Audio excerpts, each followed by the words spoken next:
Hey everybody, how's it? Aloha, this is Jeeves here, your decomposing composer here at the Decomposer Lounge.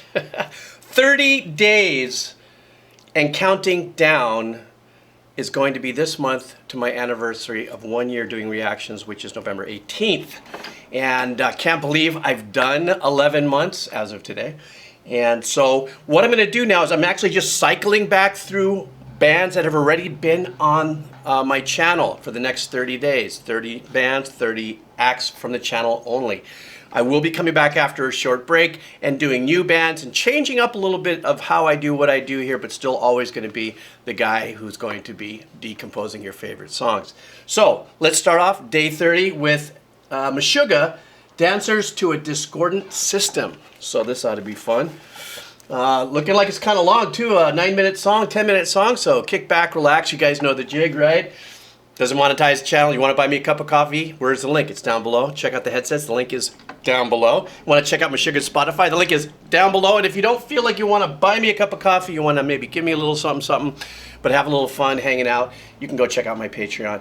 Maybe just parachute in there for a little bit of time and then just, you know, back out whenever you want. So let's do this. MESHUGGAH, Dancers to a Discordant System. Day 30, counting backwards to my anniversary. All right.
I didn't want to stop, but I just had to at some point. This is what I believe in my year of doing this and learning so much about the bands and influences and stuff that I could tell, at least with this composition, how MESHUGGAH was such an impactful and influential band on so many other bands that came up afterwards. You know, from what I've gathered, I think I've done about 3 or 4 songs for them on the channel. They live in that 4/4 zone. Bam, bam, bam, bam, bam. But these chunks, these rhythmical composition in chunks, and the accents and the stop-starts and where they actually execute this is absolutely flawless. I love how they threw me off with that really kind of like nice little opening, very straightforward and stuff. As a matter of fact, I was going, okay, well, they're going to hit me with something. And keeping that kind of, it was actually, felt like it was just the straight quarter notes that were being played on that clean guitar. And then, of course, then they hit us, you know, with that insane rhythmical riff and stuff. And it's not from what I'm learning and gathering, and maybe I can, with a little bit of confidence, perhaps say that it's like, you know, obviously this isn't a chugging piece. It's a riff composition that is so dissonant, but so catchy. And you have to be, for me, you have to be the kind of fan or listener that this stuff just penetrates rhythmically through you here. Another thing that I'm really digging is, since I'm learning now, since I did my very first seven, you know, when I bought that 7-string guitar, I did my very first riff, about 3 weeks ago, to try to see what the old composer can come up with. I'm now diving deeper into tones and understanding the use of tones when it comes to complicated writing pieces. And this tone is insane. I wish I knew how to get this tone in my guitar. But you know what's so important behind that guitar tone is that bass tone. That bass tone, it's just everything that they're doing so far is in unison. So, you know, for those of you who don't know much about music or have gotten that deep, well, the word unison just means all in the same time.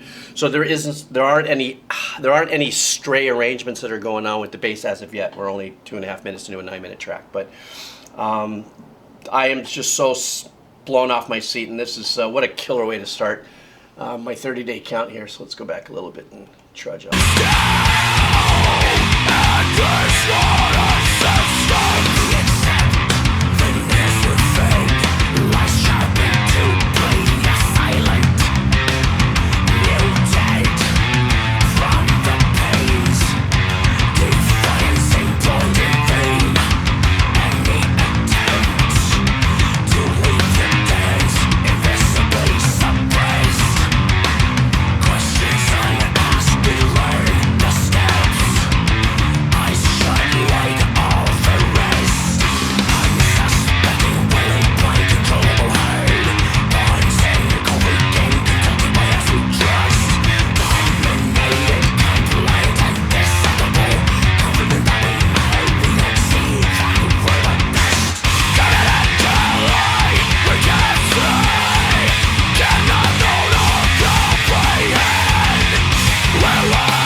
Yeah, I just had to stop it there because once again, I'm in my mind when I'm listening to this, I'm actually like almost like Sibelius or something, which is digital music, writing software and stuff like that.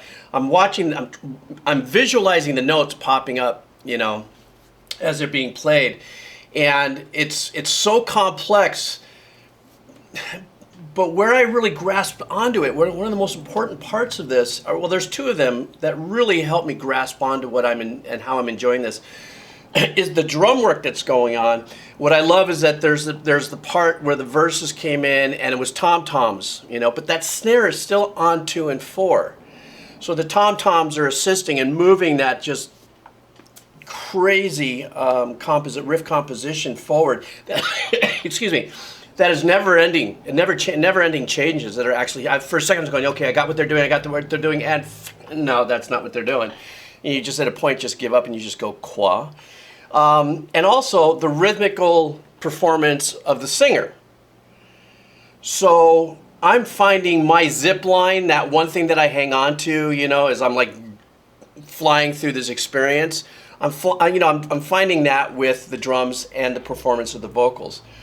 Because if I sit here and I'm trying to from now on, I'm going to listen to this and lay back and not even try to listen to the guitars as far as figuring or anything. I'm just want to enjoy and soak into it.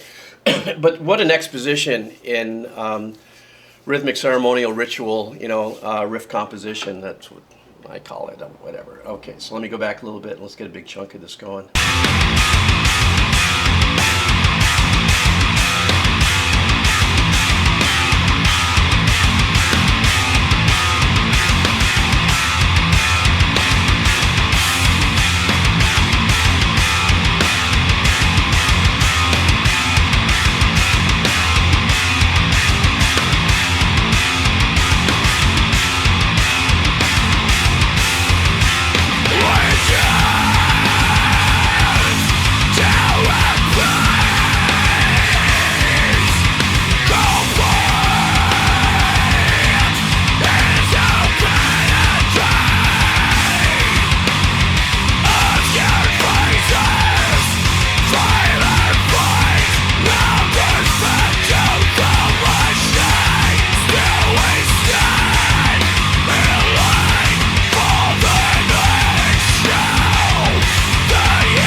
You guys hear that's going on back there from my head.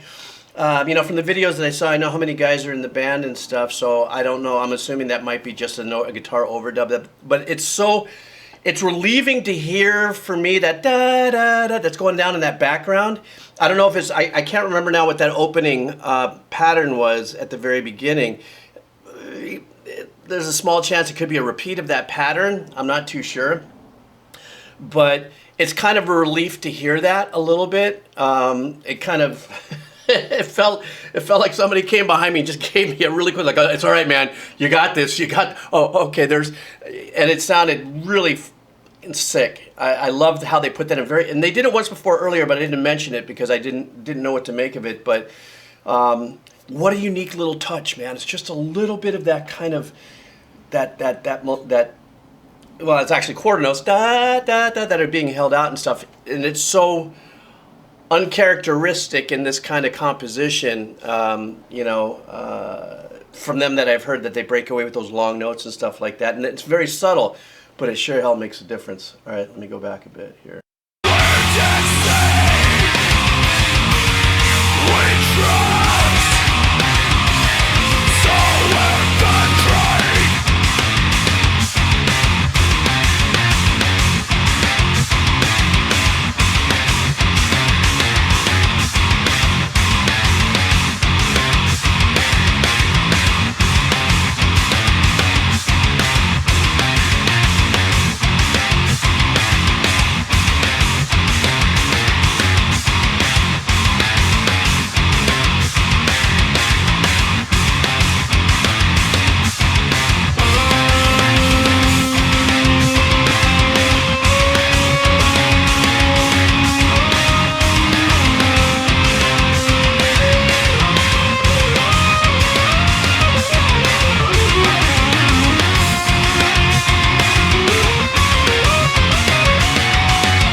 That was one of the most badass solos I've heard in a long time.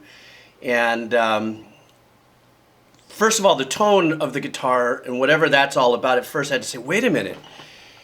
You know, for a second, it sounded like it could have been, you know, like a sine wave or a saw wave synth or something like that. But there's just no way. They don't do synths. I don't think. I've never. And then I heard some more guitar characteristic nuances and stuff that were happening there. So I mean, just for a second, it caught me off guard. But then I'm listening to it, and it has this very Middle Eastern, Moroccan, you know, kind of vibe to it. Dare I say, I'm not really on top of my modes and stuff, but I kind of Phrygian for any of you guitar players. Is that what I was hearing? Something of that nature? But this kind of reminds me of the story I told you when I talked about, you know, when I had the small moment with Eddie Van Halen and stuff. And he had said to me, when I said, what makes those solos of yours so what they are? And the first thing he said was, oh, it's Alex and Michael. And what I mean by that is that solo is a great solo. Pretty straightforward. But that riff, that whole bottom, that whole, I don't know, man. I'm going to have to listen to this song a couple times. And now I'm glad it's 9 minutes long, because it takes time for me to actually settle into what's going on, because it's so fucking cool. You know, I put a beep there, but I don't have special beeps, so I just kind of mute that out myself. And anyhow, I'm just gaga over that solo. That's one of the most badass solos I've heard in a long time. All right, let me...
In a biorhythm kind of way, this is so hypnotic. And there's just, to me, this is the beauty of when bands decide that they're going to just, you know, really just get lost in the wind and let their riffs just hang out there for as long as they can. You know, it's not worried about the length of the song. It's the power of the music. It's the message you're sending with the craft, the artwork, the performance, the musicianship. You know, when I very first heard MESHUGGAH last year, I guess it was my first reaction, you know, this is when I was still kind of, and I'm still pretty damn green, but I'm learning pretty fast. I didn't know what to make of the sound and everything, because it was all, wow, this is huge, this is new. And as I've learned more about the sound, their technique, what they're known for, and their, without a doubt, epic influence on band, even for myself. Excuse me. I'm even going to be influenced by this. I've been playing around with some guitar and learning to do riffy stuff, but how can I not be influenced by it? Because I'm so pulled and drawn into that kind of rhythmical performances. You know, and not, you know, yeah, trick meters are kind of fun and stuff, but if they don't make sense, it hurts sometimes. What I mean is, there's great bands that'll sit there and do some sick, you know, odd meters over, you know, even meter stuff and all kinds of stuff and all kinds of great arrangements, but they don't hang on to them long enough for me. Meaning, like, I want to get into it, man. I just want to bite right into that thing and just hang on, you know, just, you know, and that's what this did for me. This got me so in my head that I was already not really reacting on this video. I was just more just enthralled and just sucked in by this arrangement and stuff. So, damn, what a way to start my 30 days of my 30-day countdown here with MESHUGGAH's Dancers to a Discordant System. I want to thank you guys. Know who you were, who you suggested that. You guys want to suggest tracks for me to do on the 30 days. Don't give me new bands to do. I mean, you can put them down, but they won't. They're going to go on my list when I come back after my break, after my 1-year anniversary. I'm still going to continue what I'm doing. If you want to suggest bands, check out the video I just did. There's a nice little thumbnail right there, and it'll tell you how you can suggest the bands. And I'm going through it. I'm doing it. I mean, tomorrow morning, I'm going to do the same thing. I'm just going to go brep, brep, brep. Oh, here's one. Bang. So, and I really count on you guys for that too, so I appreciate that. So everybody have a killer day, and yeah, thanks for joining me. I'm always so blown away that I'm creeping up on 200,000. I'm like, what? Too fun. Don't get caught up by the numbers too much, but it is kind of cool to, you know, hey, I must be doing something right or having some kind of fun. Like usual, want to buy me a cup of coffee? Blah, blah, blah, blah, blah, blah, blah. Down below. All right, guys, take care. Aloha.